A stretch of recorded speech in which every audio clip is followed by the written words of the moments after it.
Bienvenue à bord, bienvenue à bord. Alors attention, ce soir, roulement de tambour, un peu de suspense, pas de blanc à la radio. Et je reçois Benoît Duterte, qui est vraiment un de nos meilleurs écrivains. Bonjour Benoît Duterte, et merci d'être venu. Eh ben, écoutez, quand ça commence comme ça, moi, je peux pas regretter. Merci beaucoup, Alain Foka. Oh, attendez, vous avez pas vu comment ça va se terminer. Oui, c'est vrai, Voilà. Alors, vous arrivez avec un roman excellent qui s'appelle, avec un titre facétieux quoique provocateur, ou provocateur quoique facétieux, Le grand rafraîchissement chez Gallimard. Voilà. Alors, je me suis demandé si c'était dès le début, on comprend. Alors, on va parler tout à l'heure de la construction de votre roman qui est très original, et je pense, je vous dirai tout à l'heure pourquoi il aura fait plaisir à Malraux, mais c'est aussi un roman sur la parité, car le roman débute, l'histoire proprement dite débute avec une rafle dans le 7e arrondissement. Racontez-nous ça un peu. Mais ça a d'ailleurs été une des premières idées de départ du livre, qui avait même été à l'origine une petite nouvelle que j'avais écrite dans Marianne, je crois. On avait fait un numéro spécial Uchronie, etc.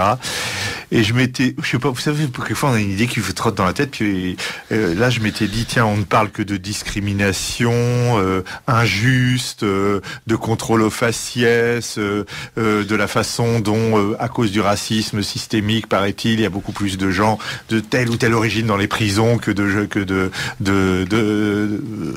Français de souche, comme dirait l'autre. Bon, tout ça, je me dis, ce serait amusant. On pourrait imaginer qu'un gouvernement qui veut prouver que tout le monde est traité de la même façon, qui veut être absolument équitable, décide, non par conviction, mais dans une espèce d'opération de communication, de faire une grande opération de police dans le 7e arrondissement, le plus chic de Paris, pour montrer que les gens du 7e ne sont pas privilégiés par rapport aux gens des cités. Et alors donc, il lance cette grande opération, on arrête tous les gens du 7e sous les prétextes les plus futiles, hein, parce qu'on a traversé hors des clous, qu'on a acheté des couteaux de cuisine au bon marché, ou ceci ou cela. On arrête les gens, on les fait passer en comparution immédiate, et comme ça, on rétablit au moins pour un jour l'idée que il n'y a pas de justice à deux vitesses. Alors ça s'appelle La rafle des beaux quartiers. C'est un des épisodes du livre que j'ai développé après. C'était parti de cette petite nouvelle, mais là, je l'ai vraiment développé dans ce roman d'une façon drôle, j'espère, parce que c'est ça que j'aime bien. Si vous voulez, c'est le principe un petit peu de Marcel Aimé. Si vous voulez, c'est de partir d'une petite idée un petit peu absurde, comme le passe-muraille, et si c'était vrai, et de la développer et de voir vers quoi ça nous conduit du point de vue romanesque. Mais ce qui est très intéressant, d'ailleurs, vous venez de dire qu'il passe dans les clous, mais cher ami, il n'y a plus de clous depuis longtemps. Pardon, voilà. Moi, ça me plaît bien, moi, les clous. Mais bon, bref. Mauvais feu, enfin, alors, notamment, il y a la malheureuse Anne-Charlotte, qui est une très jolie femme. Je pense d'ailleurs qu'on doit arrêter en priorité les blondes. Je sais pas si... Bon chic, bon genre, paroissienne à Saint-François-Xavier, ancienne guide unitaire de France, enfin tout ce qu'il faut. Et effectivement, la pauvre n'a pas eu de chance, parce que le jour de la rafle des beaux quartiers, elle pensait refaire tous ses ustensiles de cuisine, et justement, elle est allée au bon marché, au cœur des beaux quartiers, se racheter plein de couteaux, et malheureusement, c'est le jour de la rafle, et donc, quand elle sort du bon marché, les policiers l'arrêtent, ils lui demandent qu'est-ce que vous avez dans votre sac, des couteaux, et donc évidemment on la traite comme une potentiel terroriste, comme on aurait peut-être fait effectivement avec un type qui tiendrait des couteaux dans un autre quartier avec une autre apparence. Ou une malheureuse Kalachnikov, vous savez. Alors évidemment, elle va passer devant un juge, et là, le portrait de votre juge est superbe, parce que tout dans votre livre, ce sont en quelques mots, on verra tout à l'heure, même en 4 mots, à un moment, vous définissez quelqu'un magnifiquement. Et alors, cette juge qui d'ailleurs, elle s'appelle Mélodie. Oh, quel beau prénom. Mélodie, c'est une femme moderne, Mélodie. Elle va au marché bio. C'est une juge équitable et humaine. Elle est dans l'air du temps. Alors écoutez ça, si ça vous évoque pas des gens qui souvent parlent à la télévision ou dans le poste, comme disait mon grand-père. Ça, c'est donc, vous décrivez là, Mélodie, la juge. Oui. Qu'il s'agisse des accusés ou des victimes, elle s'efforçait de bien mesurer la dimension sociale et psychologique de chaque affaire. Le visage éclairé par une calme détermination, ça c'est beau, elle pratiquait la méditation et les médecines naturelles. Ça, évidemment, si on est jugé par quelqu'un qui pratique la méditation... Les médecines naturelles, qui va au marché bio et qui a un petit badge sur la planète, mais qui va aussi être un personnage important du livre, puisqu'on va la retrouver à de nombreuses reprises.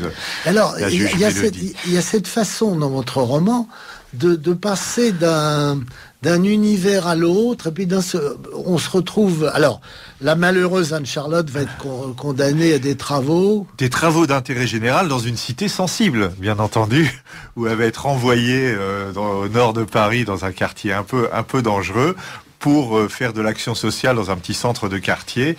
Et alors là démarre aussi toute une autre intrigue, parce qu'elle n'est pas très très bien reçue d'abord, mais elle est d'une candeur parfaite. Et elle fait de son mieux, elle est très gentille avec tout le monde, et elle est un petit peu la protégée en fait d'un policier beurre, comme on dirait, d'un bon flic, mais qui habite lui aussi ce quartier, où ses cousins sont plutôt des racailles, mais lui est un gentil policier qui va finir par nouer avec Anne-Charlotte de Saint-François-Xavier une relation un peu tendre. Et qui continuera d'ailleurs. Mais alors, il se prénomme Mouloud. Mais vous qui êtes un grand amateur et aussi fin connaisseur de chansons françaises, entre autres de la musique classique, vous n'avez pas pensé à Mouloudji Ah non, j'ai pas. Non, Mouloud m'est venu. C'est un prénom nord-africain parmi beaucoup d'autres, mais j'adore Mouloudji par ailleurs, effectivement. C'est vrai. Ah bah, sans ça, si vous aimiez pas Mouloudji, vous seriez plus jamais réinvité. Alors, donc ça c'est un des fils conducteurs du livre, c'est l'histoire d'amour entre Anne-Charlotte et le policier Mouloud. Mais c'est pour ça que on va revenir tout à l'heure. Je vais encore donner un exemple de cette construction de votre livre qui me semble tout à fait originale et passionnante. Et je trouve même une origine. Mais attendez. D'abord, on passe à un chapitre peut-être plus personnel. C'est à quelqu'un... qui a rendez-vous avec une conseillère culturelle. Et alors, c'est effrayant, ça. Ça fait peur, plus que le quartier sensible. Le bureau des services départementaux d'action culturelle, où le type vient demander une subvention, mais là, il faut qu'il fasse ses preuves, et ça rigole pas. Alors je lis, c'est trop beau. Si je rétorquais que mon principal souci consistait à faire connaître de belles œuvres, des visages boudeurs me répondaient. Si j'ajoutais que je n'y pouvais rien, que l'histoire était ainsi faite, que les grands compositeurs des siècles passés avaient été principalement des hommes, voilà. Je voyais s'écarquiller des yeux indignés. Je comprenais alors que pour mes interlocutrices, la primauté de Bach, Wagner ou Debussy n'était qu'un mensonge et le fruit d'un complot patriarcal. Le despotisme de Mozart ou de Beethoven n'avait pu s'exercer qu'en rejetant quantité de compositrices aussi géniales. Bon, voilà, c'est absolument affreux, mais... vous avez alors le personnage en fait vient chercher des subventions pour faire un festival de musique classique où il veut soutenir les jeunes compositeurs, etc. Et il tombe, mais moi ça je l'ai connu, sur une des représentants, en l'occurrence, mais il y en a aussi des représentants d'une administration culturelle qui n'a qu'un truc en tête, une espèce de calculatrice qui tient des comptes de parité sociale entre les hommes, les femmes, les machins. Il n'y a plus que ça. Pour avoir des subventions, c'est pas avoir un projet, c'est pas aimer le beau et vouloir le communiquer à des gens de milieux différents. Non, c'est bien respecter toute une espèce de procédure politiquement correcte sur la répartition des sexes, des genres, des couleurs, etc. dans les programmes culturels. Et c'est vraiment comme ça. Je peux vous dire que ça se passe dans un certain nombre d'administrations culturelles. On vous met quand même pas une lumière très très violente dans les yeux quand même. Non, mais le type en même temps qui est en train de défendre son dossier voit sur le mur des affiches qui sont collées stop au harcèlement, invitant en plus chacun des employés de cette administration à aller dénoncer les autres au cas où ils auraient eu des gestes maladroits. Enfin, c'est aussi flippant qu'un commissariat. Et si une de ces dames harcelait à quelqu'un qui vient demander de l'argent mais alors attendez, parce que ça c'est très intéressant. Il y a aussi un cahier des charges suggéré. Quelques-unes me regardaient comme si je délirais avant de passer au chapitre suivant, l'organisation souhaitée de concerts inclusifs, entre guillemets, où l'on accueillerait des handicapés mentaux. Mais pas seulement pour qu'ils écoutent de la musique, les chers amis, mais alors, j'avais assisté à un récital où ces derniers, au milieu d'un bel adagio, poussaient des hurlements qu'il fallait accepter avec respect avant de retrouver le fil musical de Brahms. Non mais attention, j'ai beaucoup de compassion et de sympathie pour les personnes handicapées. Hein, ouais. Aussi, je veux dire, c'est très bien. Mais c'est vrai que ça existe. Moi, je me suis trouvé à organiser un concert qui était important pour moi, où je voulais faire connaître des œuvres peu connues d'un très bon compositeur d'opéra, d'ailleurs, qui s'appelle Maurice Yvain. Et au cours et j'apprends par l'administration qui organisait ce concert, ah oui, on vous a pas dit, mais justement, on l'a mis dans notre programme inclusif, et alors il y aura des jeunes gens qui ont des problèmes de déficience mentale, et alors il peut se passer toutes sortes de choses pendant le concert. Il faut l'accepter, faire comme si de rien n'était. Et bon, très bien, ok, d'accord, je veux bien, mais moi, je pensais quand même à la musique, quoi, dans mon projet, et je trouvais ça un petit peu difficile, quoi. Que toute forme, tous les gens handicapés puissent assister aussi à des concerts et tout, mais là, ils ont vraiment poussé des cris. Ah oui, vraiment, oui, c'est comme ça maintenant. Mais vous savez, ça existe, moi. La réalité. Peut-être qu'ils sont très contents, mais je t'en remets pour eux. Attendez, mais ça a déjà existé. Ça s'appelait les concerts de poésie lettriste, me semble. Ah oui, c'est vrai, oui, d'Isidore Izou. Ah, mais j'ai rencontré une fois Isidore Izou. Je croyais qu'on allait avoir un concert lettriste. Il se croyait fort en même temps en économie politique. Ah bon, je veux dire, ça, j'aurais encore préféré le concert lettriste. Oui, alors, oh là là, en fait, on a un nouveau studio. Magnifique. Et oui, magnifique. Et je viens de laisser tomber mon stylo dans le trou, enfin, dans la tranchée. Alors, j'ai pensé à une chose. Je crois que c'est un livre qui aurait beaucoup plu à André Malraux. Ah bon? Car j'ai lu qu'André Malraux aimait ce qu'il appelait les machins. Alors, les machins, c'était un roman, mais qui avait aussi quelque chose un peu de l'essai, ou un peu de la nouvelle. Et puis, quand il y avait un peu de la nouvelle, il y avait aussi un petit peu d'autres choses, etc.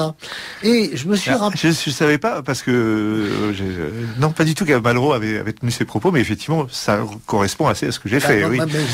C'est un compliment qu'il vous fait, même si je l'ai pas connu par ma voix. Un critique du livre, je crois que c'était Bernard Quirini dans le livre, me semble-t-il, me rappelait aussi, parce que c'est un écrivain que j'aime bien, que je connais mieux, à la limite, que Malraux, que Octave Mirbeau avait fait ça aussi dans un certain nombre de ses livres, comme ça, une espèce de mélange des genres, des registres, des styles d'histoire, qui quand même n'en composent qu'une. Mais à vous, c'est encore mieux, parce que je rappelle qu'en 1995, c'est votre deuxième ou troisième livre, je ne sais plus, vous avez écrit Requiem pour une avant-garde. Ouais. Qui est un bouquin qui vous a valu quelques ennuis, ouais. Mais aussi la considération de gens très bien. Ah, exactement. Voilà. Et je me suis dit, mais dans sa construction du roman, il a construit ça un peu comme une pièce de musique. Ouais. Il y a une ouverture qui s'appelle d'ailleurs, enfin c'est pas le grand rafraîchissement, c'est le climat tempéré. Ouais. Est-ce que c'est pas déjà une allusion au clavecin bien tempéré, au clavier bien tempéré? J'y ai pensé, mais effectivement, voilà, j'ai envie de dire le climat bien tempéré. Même. Il y a une ouverture, et puis apparemment, alors tout le livre va se poursuivre apparemment je dis bien apparemment, sans unité de temps, mais parce que on y introduit des fugues, oui. Des gavottes, oui. et je c'est très joli ce que vous dites. Oh ben, vous savez, moi je lis les bouquins, hein, et même alors vous savez, vous devez savoir aussi ce que sont des rigodons. Oui. Hein, bah expliquez-le. Bon, alors, pour moi, c'est une danse ancienne. Non, c'est des danses très vives du XVIIe et du XVIIIe siècle. Oui. Et alors, ça signifie, en fait, ça révèle votre style. Vous êtes un homme du XVIIIe siècle, un classique, mais pas un classique un peu lourdeau qu'on a pu peut-être trouver parfois au XIXe, mais vraiment, vous êtes un classique du XVIIIe siècle et vous jouez allegro. Écoutez, en tout cas, c'est drôle que vous parliez de Requiem pour une avant-garde, qui était un livre sur la musique moderne. Et c'est vrai que la forme musicale en littérature, c'est quelque chose qui m'a toujours un petit peu hanté. Et je pense que aussi la forme moderne, c'est drôle parce que j'aimais beaucoup, et par ailleurs il était proche, mais Milan Kundera, vous savez, qui a beaucoup écrit sur les liens entre la composition musicale et la composition romanesque. Il était très attaché à l'idée de la composition dans un roman. Et c'est vrai que ce livre, oui, il y a une fantaisie formelle, il y a un jeu entre plusieurs histoires qui se répondent, etc. Et j'ai parfois l'impression que les romanciers contemporains finalement, ils mettent toute leur recherche de modernité dans l'écriture, mais ils s'intéressent pas au jeu des chapitres, de la forme, de la composition, des histoires qui se répondent au fil d'un livre. Et moi, c'est ce que j'ai voulu faire, amener une espèce de fantaisie dans la construction du livre, qui est un livre avec plusieurs histoires qui se répondent et qui finissent par se rejoindre. C'était tout un jeu musical aussi, effectivement, qui ressemble un peu à celui d'une symphonie, où vous avez d'abord effectivement une ouverture qui est de l'ordre de l'anticipation, ensuite quelque chose qui ressemble au journal d'un écrivain, et puis ensuite une uchronie, et puis ensuite on revient au journal de l'écrivain, et toutes ces choses, dansent ensemble, comme vous le dites si bien, et finissent par se retrouver. Et alors, c'est d'autant plus vrai ce que vous dites, que moi j'ai beaucoup de gens, par exemple, inspirés par le cinéma, ont des constructions cinématographiques, avec ce qu'on appelle des retours en arrière, en bon français, des flashbacks. Ouais, bien sûr, ouais. Mais c'est exactement ça. Mais alors là, vous êtes le premier qui construit. Alors il y en a peut-être d'autres, je connais pas tout, mais c'est vraiment une pièce musicale. Ah ben c'est vraiment, en tout cas, ce que j'ai essayé de faire, avec des changements de registre d'un chapitre à l'autre. Alors ça peut être un peu déconcertant parce que, mais je crois qu'on voit au fil du livre que tout ça ne forme en réalité qu'une histoire, que le journal le journal de ce personnage qu'on peut lire entre les fictions, c'est probablement plus ou moins le journal de l'auteur, et puis que tout finit par se rejoindre à la fin, quoi. C'est pas déconcertant, c'est des concertos. Des concertos. Alors, quand j'ai dit tout à l'heure, bon, je sais que peut-être il y a des auditeurs qui connaissent pas très bien la musique, et moi d'ailleurs je la connais assez mal, mais allegro ne veut pas dire boum boum, hein, il s'agit pas de parler au gros, c'est vraiment... Allegro, ça peut être léger. C'est très léger. Bien sûr, oui. Je suis pour une certaine forme de légèreté, bien évidemment. Bien évidemment. Et allegro, j'ai été tenté, même il y a parfois quelques passages qui sont presque pizzicato, comme si vous... Alors, oui, parce que j'ai toujours aimé, et c'était le cas d'un de mes premiers livres qui s'appelait Drôle de temps. Drôle de temps, c'était présenté comme une suite de nouvelles, mais c'était un petit peu le même genre de construction. Et il y avait des vraies fictions, des vraies nouvelles, et puis il y avait ce que j'appelais scènes de la vie. Des petites scénettes comme ça, saisies, croquées sur le vif dans ma vie parisienne. Et là, il y en a plein dans le livre, effectivement. C'est peut-être ça que vous appelez pizzicato. Je décris, par exemple, tout simplement, chez le traiteur, une dame qui est en train d'acheter de la charcuterie en tenant une réunion au téléphone avec sa petite fille qui la tire par le bras, qui veut regarder un dessin animé le soir, et je décris cette espèce de contorsionniste qui arrive à tout faire à la fois, comme certaines femmes modernes. C'est un tableau absolument fascinant. Donc j'ai essayé de faire 2 pages simplement un peu drôles, quoi. Voilà. Elle est mieux que Joe Biden, qui quand même parvient à marcher en mâchant des chewing-gums. Ah oui, on disait ça de Gerald Ford. Mais il y a aussi des scènes du type qui se retrouve là dans des dîners, puis souvent il a envie de fumer, il peut jamais aller fumer, il faut qu'il y ait des gens qui aille sous l'eau sur le balcon, etc. Voilà. Et le soir où enfin il tombe dans une soirée fumeur, organisée avec des amis qui aiment fumer, il y a un de leurs copains qui arrive, qui n'était pas prévu, qui arrive au dernier moment et qui leur demande à tous d'arrêter de fumer, hors de la faculté. Écoutez, si un jour vous acceptez de venir chez moi, dîner chez moi ou autre, prendre un verre, je sais pas, vous verrez que j'ai installé sur ma porte, moi qui suis non-fumeur, j'aime pas ça, c'est mon droit, une petite plaquette que j'avais trouvée dans un bistrot qui s'en débarrassait, espace fumeur. Qui décide chez soi? Celui qui vous invite. C'est pas bon. Bref. En tout cas, voilà. Mais je suis pas non plus un fumeur fanatique. Ce personnage me ressemble. C'est pas tout à fait moi, mais il me ressemble quand même pas mal. Oui. On est à la fois Madame Bovary et puis le contraire. Bon, bref. Alors, pour revenir à Kundera, je voulais dire d'ailleurs que Kundera a préfacé un de vos recueils de nouvelles. Celui-là. Drôle de temps, justement. Drôle de temps. C'est un recueil de nouvelles pour lequel d'ailleurs vous aviez eu un prix de l'Académie française. Le prix de la nouvelle de l'Académie française. Oui, c'était tout à fait mérité. Alors, nous sommes sur Radio Courtoisie et j'ai la grande joie de recevoir Benoît Dutertre pour son dernier roman, mais il y en aura d'autres, mais en attendant, c'est sur celui-là qu'il faut se concentrer, celui-ci, Le Grand Rafraîchissement aux éditions Gallimard. Alors, oui, donc on disait qu'Anne-Charlotte en banlieue, elle ne comprend pas toutes tout à fait ce qui se passe. Mais alors, il y a une chose aussi qui m'a amusé, parce que vous avez parfaitement compris le système, c'est qu'évidemment, ces bâtiments immondes qui ont été construits entre 50 et 70, ils sont pas tellement plus beaux. Dans le 19e, vers Flandre, par là. Voilà, oui. Bah, vous l'appelez les grandes orgues. Et ben justement, il y a les orgues de Flandre, vous venez de dire. Oui, c'est directement inspiré. Mais je peux vous dire une chose, un jour j'étais passé, il y a bien longtemps, dans une cité de banlieue. C'était que du béton, des bars, des tours, etc. Et il y avait cité des roses, cité des primes verts. Ah bah oui, c'est toujours merveilleux. Ça. Alors, chemin des vignes au milieu de la cité, oui, c'est ça. Oui, ça c'est... voilà. Alors, il y a un autre personnage qui m'a passionné, c'est Patrice de Roquefeuille. Ouais.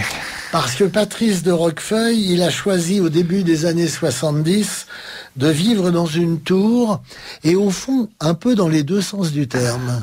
Oui, alors là, c'est pas du tout une tour de cité, hein. C'est une tour de Paris rive gauche, comme on en retrouve autour de Montparnasse, et même plus au sud, jusqu'aux portes de Paris. Mais là, en l'occurrence, moi, je situe ça plutôt, oui, pas très loin de Montparnasse, tout ça, dans ces tours qu'on poussait aussi dans les années 70, et c'est un bel appartement où vit Patrice de Roquefeuille, qui domine tout Paris.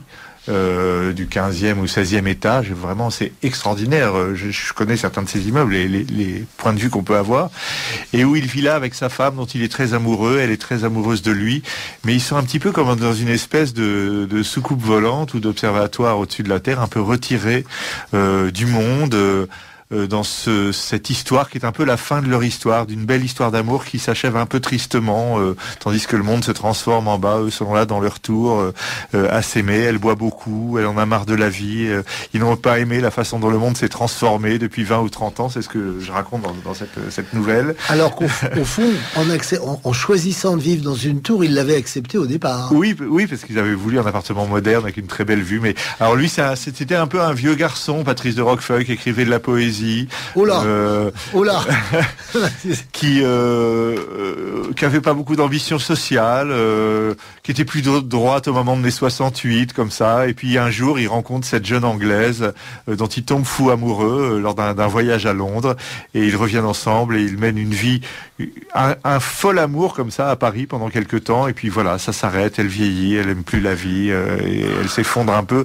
Et lui essaie de tout faire pour sauver les apparences, pour sauver l'amour, pour sauver la vie, pour faire de belles choses. Je crois que c'est une histoire assez touchante d'ailleurs, cette histoire au milieu du livre, mais c'est le moment sombre du livre. Un peu inattendu même, parce qu'elle meurt d'alcoolisme et de désespoir, mais en même temps le désespoir mène à l'alcool, et l'alcool ne vous rend pas si heureux que ça. Voilà. Enfin, ils ont vu en même temps, ils ont vu disparaître, si vous voulez, toute cette Europe des années 60-70 dans laquelle ils se sont rencontrés, c'est-à-dire c'était l'Europe dans laquelle il y avait encore des grands services sociaux. La fille, elle travaille chez British Airways, il y avait encore des agences dans chaque ville, etc. Il y avait, on ne parlait pas encore anglais à Bruxelles. D'ailleurs, les Anglais n'étaient pas entrés dans l'Europe. On n'était pas encore dans les catastrophes climatiques. Il y avait une espèce d'espoir d'un avenir meilleur. L'Europe, c'était un petit groupe de pays, etc.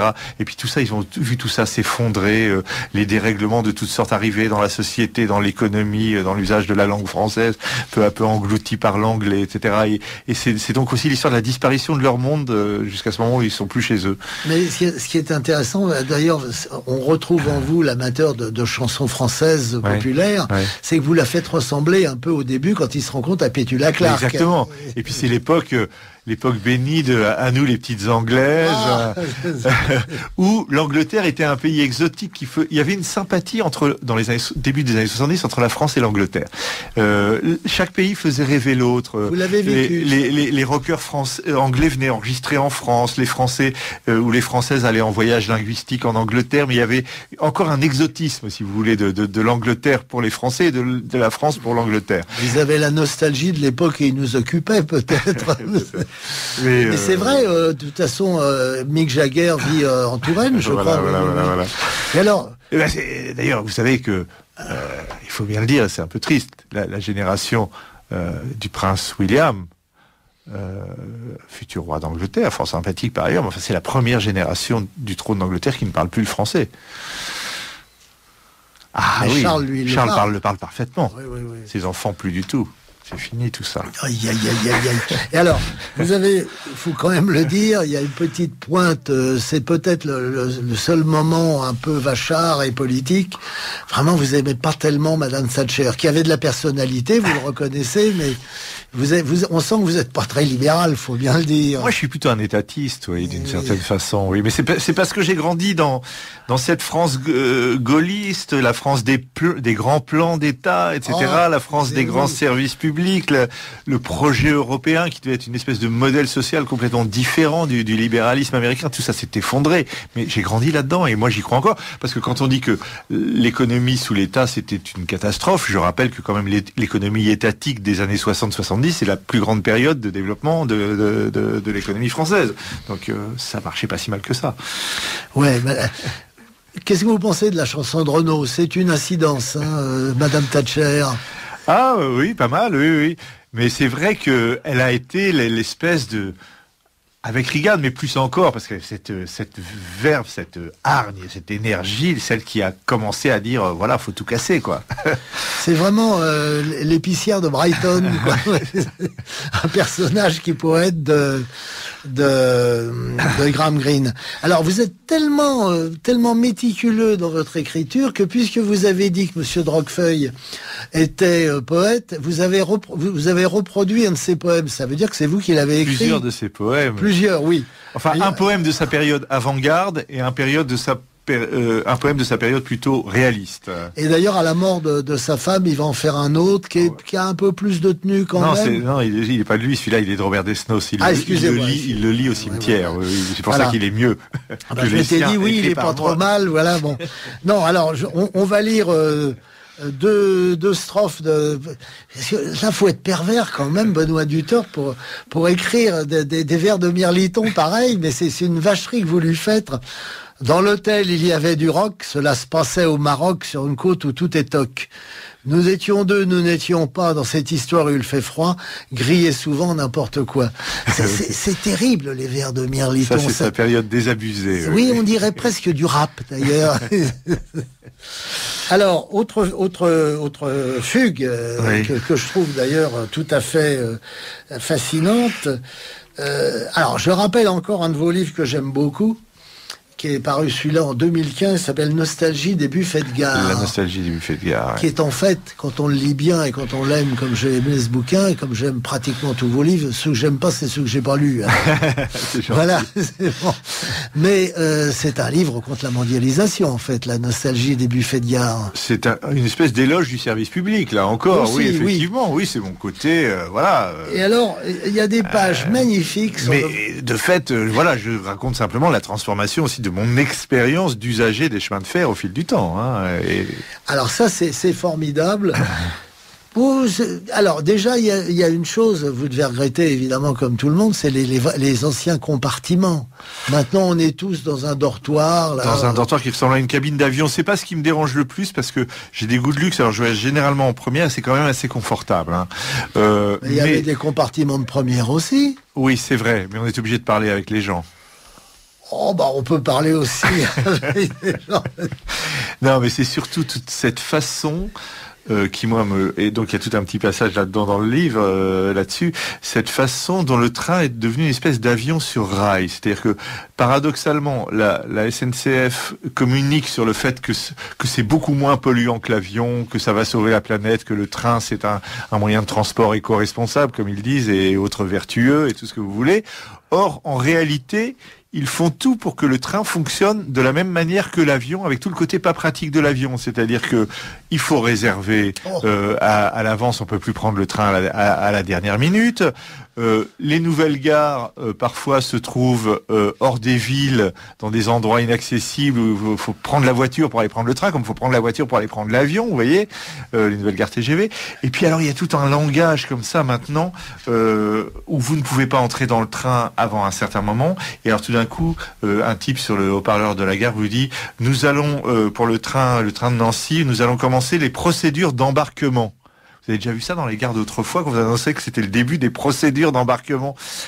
Non, vous avancez sur le quai, vous entrez dans votre non, mais là, faut passer des barrières, faut montrer patte blanche, et ils appellent ça un embarquement, quoi. Et après, le type, dans le train, vous explique qu'il est ce chef de cabine, comme s'il était effectivement un steward dans un avion. Il y a toute une espèce de mise en scène du voyage en train imité sur le voyage en avion que j'aime pas du tout. Pour moi, le train, c'est un truc où on doit pouvoir rentrer quand on veut, on s'installe dans un coin, on peut rêver, se laisser porter, mais c'est plus cette espèce de voyage organisé qui est maintenant devenu le voyage en TGV, quoi.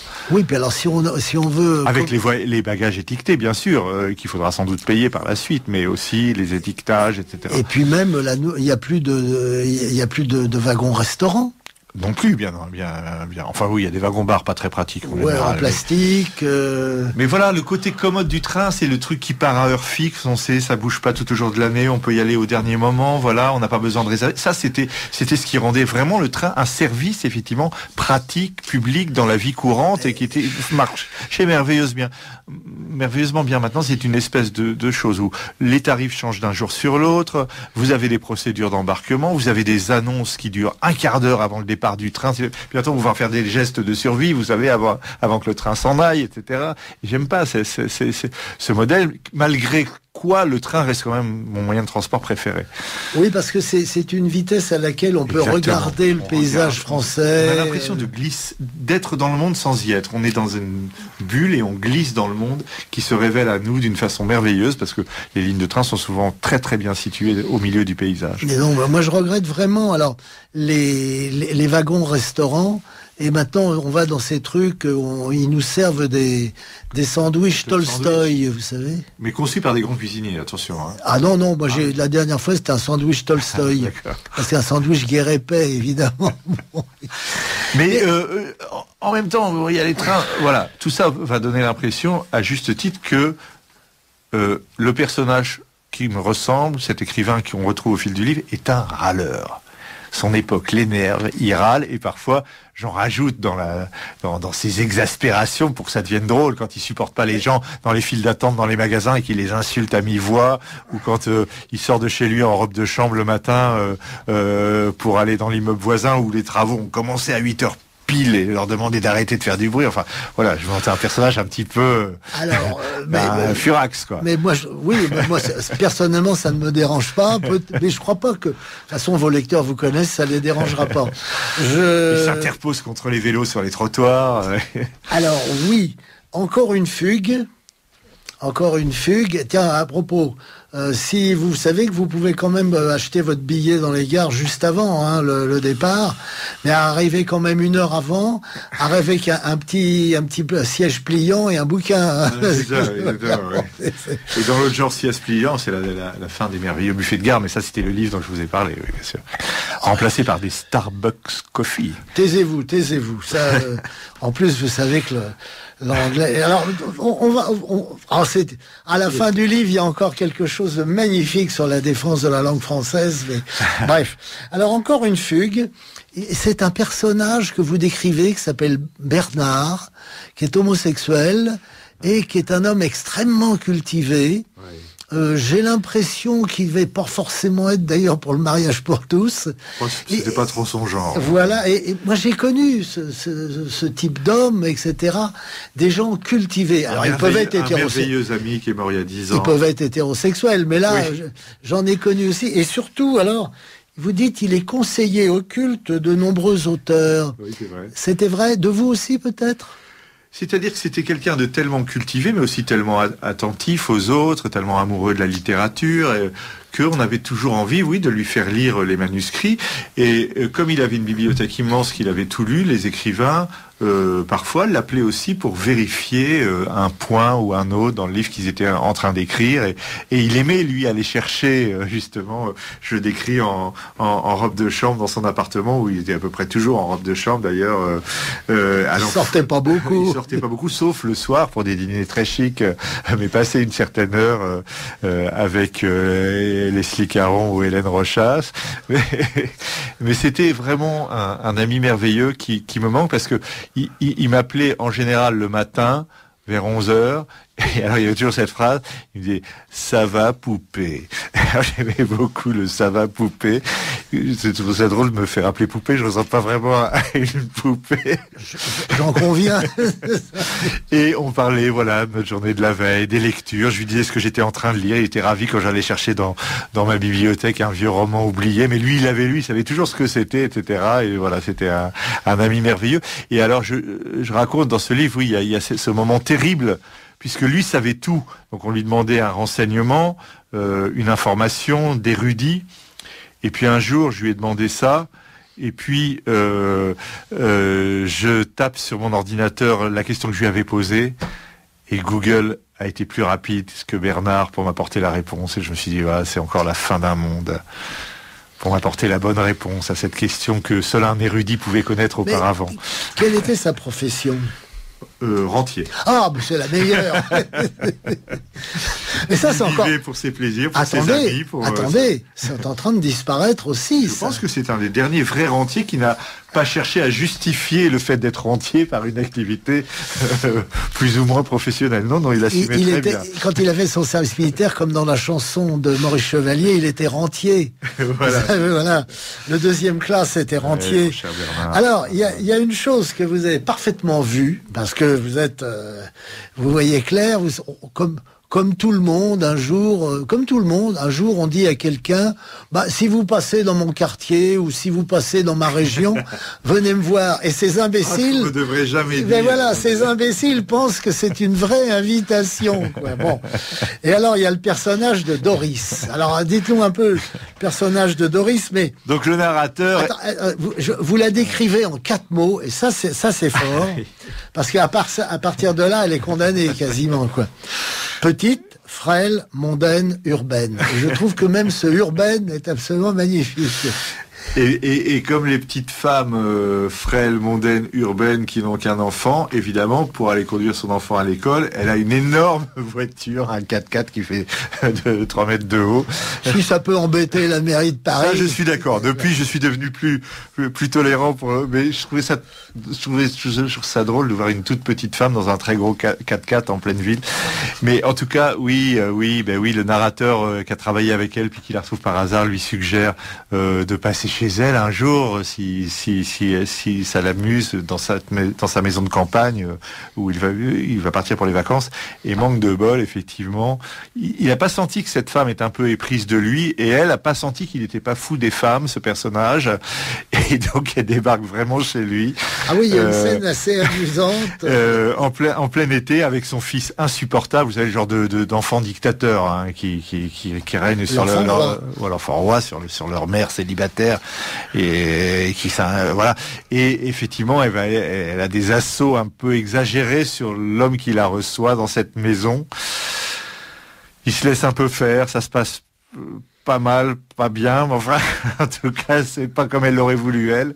Et lui non plus. Lui non plus. Et ils se rencontrent à la fin de l'histoire, mais lui n'y aurait jamais pensé qu'au fond, il pourrait aller porter plainte pour harcèlement. Ce que d'autres n'auraient pas hésité à faire, mais que le harcèlement, ça peut aussi exister entre une femme et un homme, après tout. Alors, on m'envoie un message. Alors là, je tombe sur où on peut tomber. À propos des trains, avez-vous remarqué qu'il y a maintenant des machines qui délivrent des minutes, 3 ou 5 minutes de lecture? Ah non, ça je ne connais pas encore. C'est épouvantable. Bon, bref, je reviens à votre roman parce que nous sommes sur Radio Courtoisie et j'ai le grand plaisir de recevoir Benoît Dutertre pour son dernier roman, Le Grand Rafraîchissement. J'en ai pas terminé avec lui, oh là là, chez Gallimard. Et alors d'un autre coup, on pourrait presque appeler la suite de votre livre Les bienfaits du Covid. D'ailleurs, je me demande si vous l'avez pas pris comme titre. Et les bienfaits du Covid, oui. Voilà. Alors que vous comparez à l'exode de juin 40, d'ailleurs. Parce qu'il y a c'est d'abord ce journal du narrateur mêlé avec ses fictions, Anne-Charlotte. Voilà, dans un monde pas très drôle, voilà, avec le politiquement correct, les trains qui se transforment, le harcèlement, les machins. Et puis tout d'un coup, dans la vie du narrateur se produit une chose miraculeuse. Le chapitre s'appelle Miracle à Paris. Et c'est ce confinement.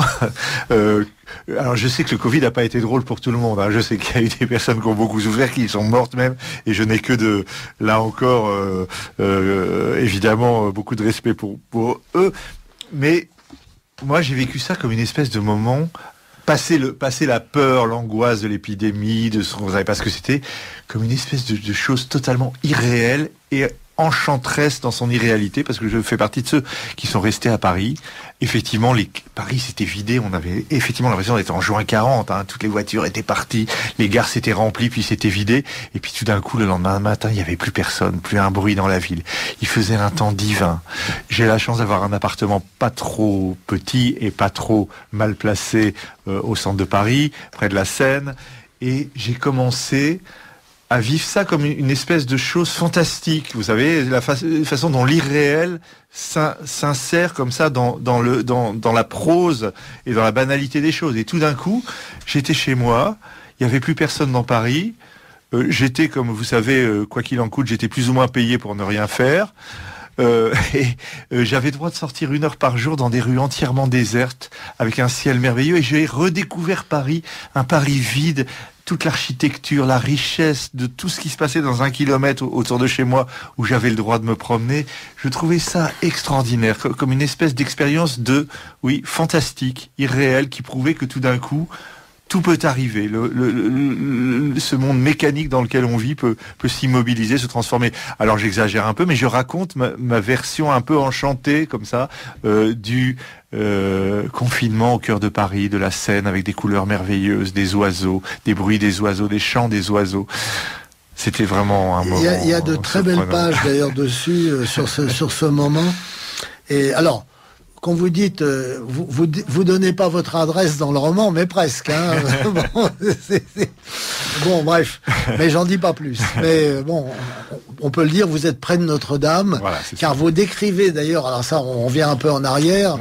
L'incendie de Notre-Dame, on a fait sortir les gens de chez vous, et vous avez fait le mort. Et je suis resté toute la nuit. Souvent d'ailleurs, c'est pareil pendant le Covid, quand je vais voir des amis hors du périmètre autorisé, je me prends pour un résistant qui fait des choses extraordinairement courageuses, soit en franchissant les 1 kilomètre du Covid, soit en restant caché toute la nuit pendant l'incendie de Notre-Dame, tandis que les policiers tambourinent pour évacuer le quartier. Et vous avez allumé votre lumière quand Non, même? j'ai rien allumé. Enfin, après une certaine heure, oui. Bah, d'accord. Mais l'immeuble avait été vidé et mes voisins avaient été conduits dans un gymnase où les attendait une cellule psychologique, d'assistance psychologique. On les a pas obligés à faire du sport, quand même. Non, bon. Là, vous le dites, d'ailleurs, j'avais donc choisi de ne pas bouger. Ça, c'est à propos du Covid. Mais enfin, c'est un peu la même chose. Et j'en avais tiré un sentiment d'héroïsme en songeant à ces rares Parisiens qui, en 1940, préféraient demeurer dans la capitale plutôt que de suivre les routes de l'Exode. Il y a quelqu'un qui a fait ça et qui en a parlé dans son journal, c'est Léoto. Oui. Et Léoto décrit... Lire ça, les descriptions du Paris de juin 40 par Léoto, ça doit être merveilleux. Alors, il va se promener dans le quartier de l'Opéra, dans le 9e où il est né d'ailleurs, et il dit « Oh, qu'est-ce qu'on est bien sans tous ces gens !» Voilà. Il a dit d'une phrase de cher Léoto ce que j'ai dit dans un petit chapitre, mais c'est très bien. Ah non, il en dit plus, vous cassez pas la tête. Alors, je suis quand même obligé de dire que vous êtes... très très fier de vous, parce que vous dites 1 kilomètre, vous avez dû aller jusqu'à 1 kilomètre 500, mais vous savez, on peut faire des balades dans Paris beaucoup plus longues. Ah non, on n'avait pas le droit. C'était l'attestation. Non, mais je veux dire en général. Ah bah, bien sûr, mais là, ce qui m'amusait, puisque telle était la loi, et que l'attestation qu'on devait montrer à la police en cas de dépassement du kilomètre, c'était 1 kilomètre. Donc j'ai fait apparaître sur une carte le rayon d'1 kilomètre, et je peux vous dire que dans 1 kilomètre carré dans Paris, il y a 1 million de choses à découvrir et à redécouvrir, même quand c'est près de chez vous. Oui, c'est tout à fait vrai ce que vous dites, sauf que il y a les codes et les interphones qui nous obligent de pousser les portes, comme dans ce merveilleux 9e arrondissement. Mais il y avait pendant le Covid, donc où la plupart des musées, des monuments étaient fermés, les églises étaient toutes ouvertes. Et moi qui suis pas quelqu'un de très religieux, je peux vous dire que aussi... les églises de Paris sont des lieux de rêverie et de promenade extraordinaires, par la richesse des œuvres d'art, de l'architecture, par les odeurs, la fraîcheur, etc. C'est vraiment des endroits. Les églises de France, c'est le plus grand musée gratuit. Exactement. Voilà.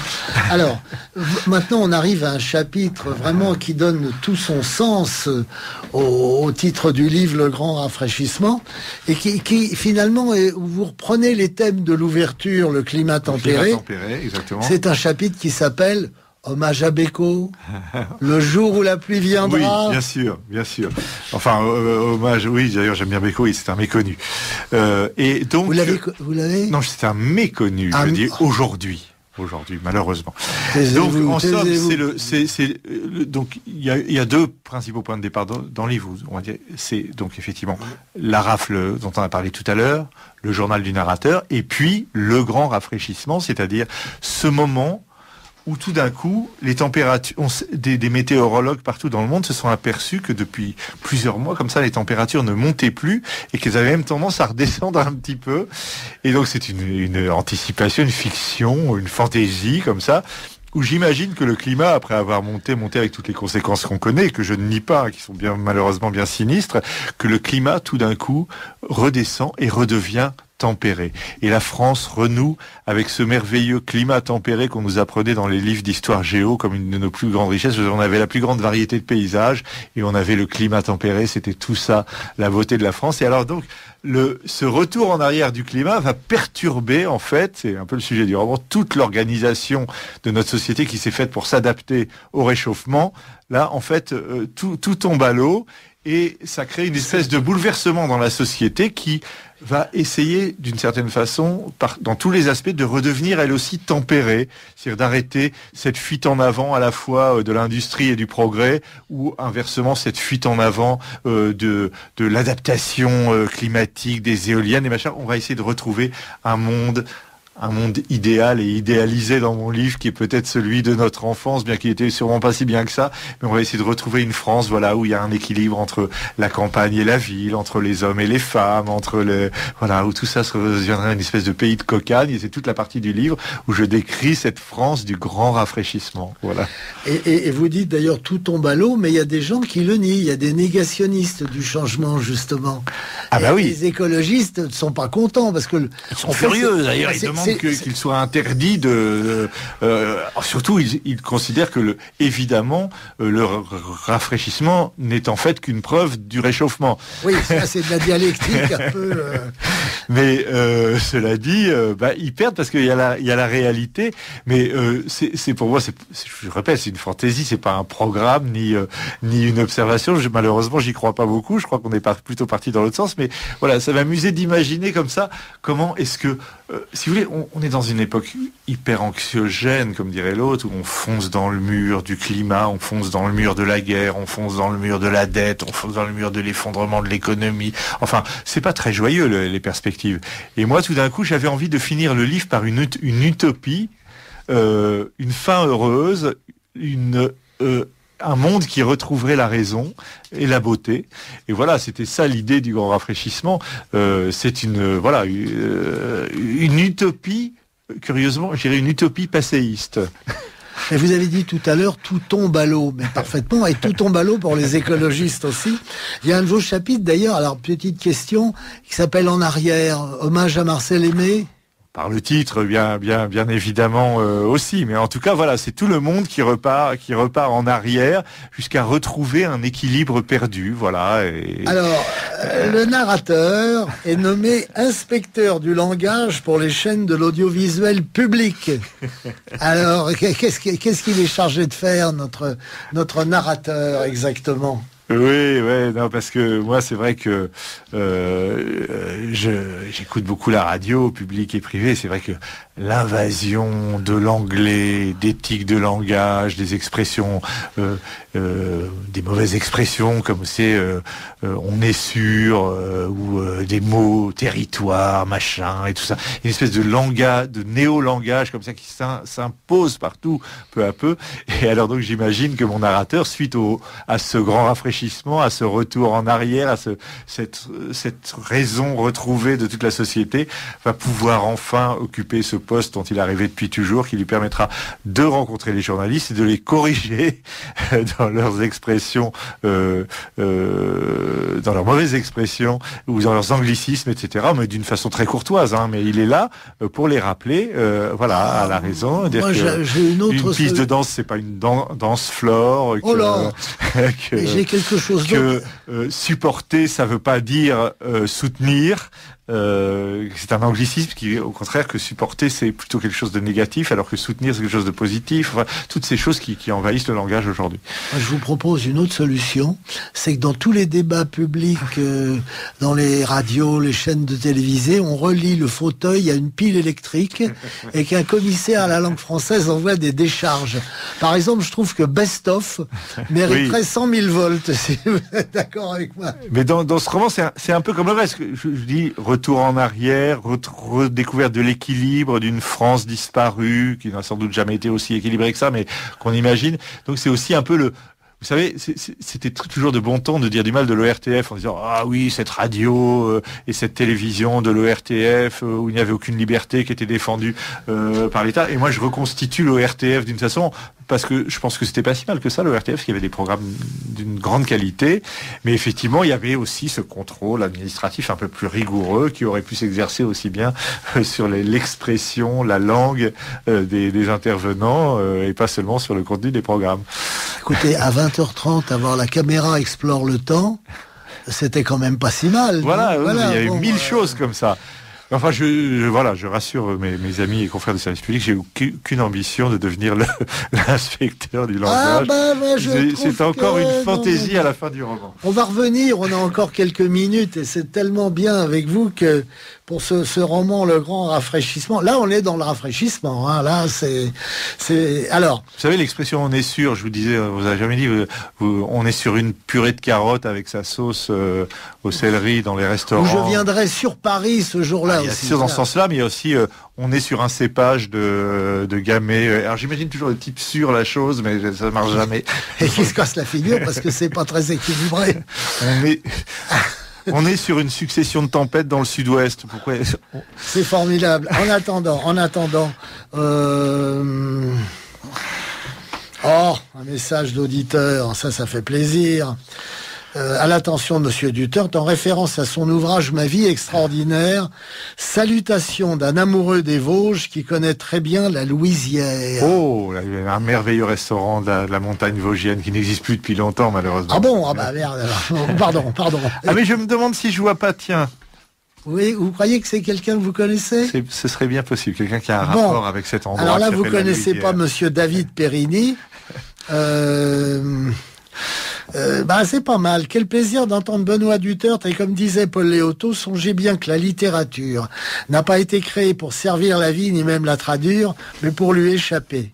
Oui. Et c'est quelqu'un qui écrit dans Livre Arbitre, cette excellente revue qui vient de sortir un numéro spécial Solzhenitsyn.